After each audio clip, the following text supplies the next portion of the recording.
They say never judge a man by his lawn, his smile, or his silence.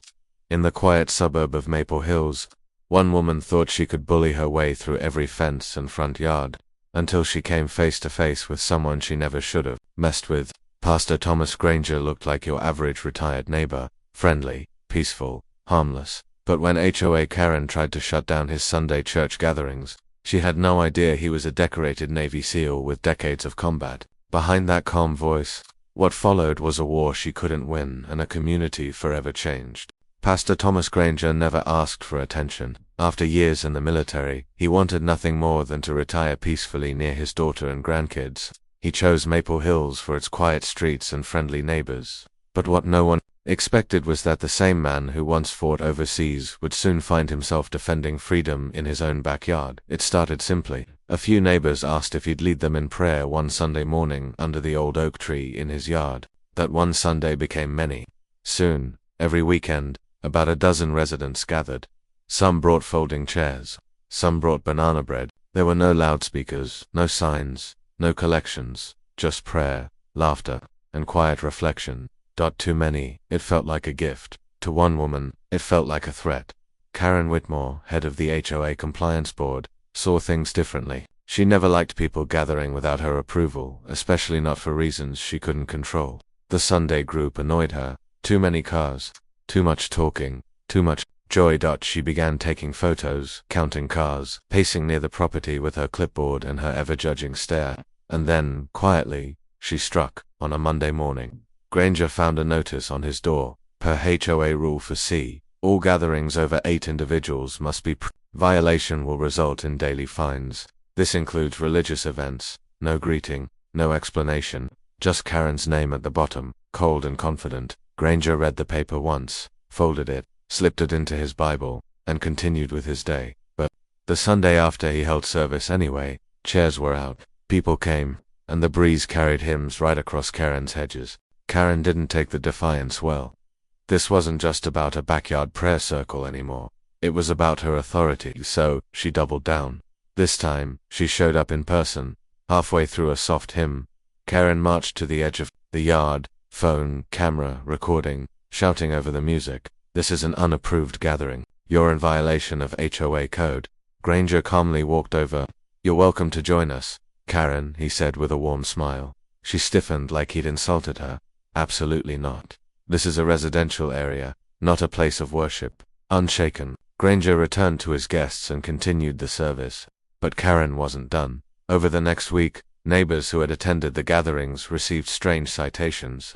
One was fined for improper parking angle. Another was told her potted plants violated visual uniformity. Karen used the HOA rulebook like a weapon, punishing people one by one for supporting the backyard church. But the final straw came on Easter Sunday. That morning, with children singing and families gathered peacefully, Karen called the police. She claimed there was a disruptive gathering and possible cult behavior. 2 officers arrived expecting chaos instead. They found a few dozen elderly folks, kids with cupcakes, and a quiet man reading scripture under an oak tree. The officers apologized and left, but the message was clear. Karen was going to make this personal. Some neighbors got scared. Others stopped attending out of fear of fines or confrontation. The group began to shrink. But Granger, he didn't shrink. He was preparing for a different kind of battle, one Karen would never see coming.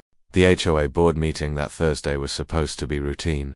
Budget reports, lawn height complaints. Then came new business. The door opened. Thomas Granger stepped inside, not in his usual polo shirt and jeans, but in full military dress uniform. His navy blues sharp, medals polished, eyes steady. Karen's face drained of color.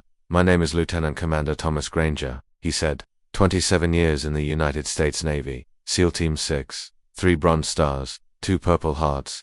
I moved here to find peace, not to be harassed for praying with my neighbors. He placed Karen's violation letter on the table. Then, beside it, a packet, a formal cease and desist prepared by his former military attorney, now a prominent civil rights lawyer. "I suggest you read this carefully, because if one more citation appears at my door, this board will be defending its actions in federal court."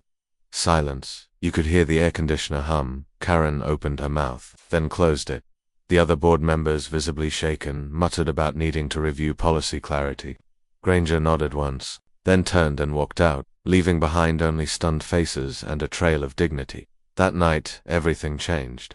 Unbeknownst to Karen, someone had filmed her Easter outburst. Someone else recorded Granger's HOA speech. Within 48 hours, the videos were online. Within 72, they were viral. Navy SEAL pastor bullied by HOA Karen tries to shut down. Prayer group regrets everything. Veteran forums lit up. Faith-based groups rallied. Even a sitting senator reposted the footage with the caption, "This is not the America I serve to protect." The HOA board's inbox exploded.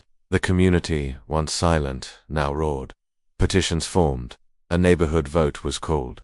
Karen's name appeared on every line, and by Friday, she was gone, resigned, retired, replaced. The board issued a formal apology to Granger and the neighbors. Fines were reversed. The bylaws were rewritten, clarifying that peaceful religious gatherings held on private property are fully protected under federal and local law, and that following Sunday, Granger didn't host a dozen people. He hosted nearly 50 neighbors who had never spoken to each other, now brought dishes to share. Veterans from out of town came to shake his hand. Families brought blankets, lawn chairs, and stories. The backyard had become a sanctuary. But Granger didn't smile for the camera. He didn't cheer at the headlines. He stood tall, soft-spoken, grateful, and when everyone quieted, he began like he always did, where two or more are gathered, there is peace. Pastor Granger never needed to raise his voice. He didn't need to fight back with insults or anger. His uniform, his record, his steady spirit, they said everything. In a world where Karens think clipboards beat convictions, this story proved otherwise. It reminded a neighborhood and a nation that real strength doesn't always look like shouting. Sometimes, it looks like folding chairs under a tree, like a man who's walked through war, now standing still, protecting peace. Karen thought she could shut him down with fines and fear, but she picked the wrong man.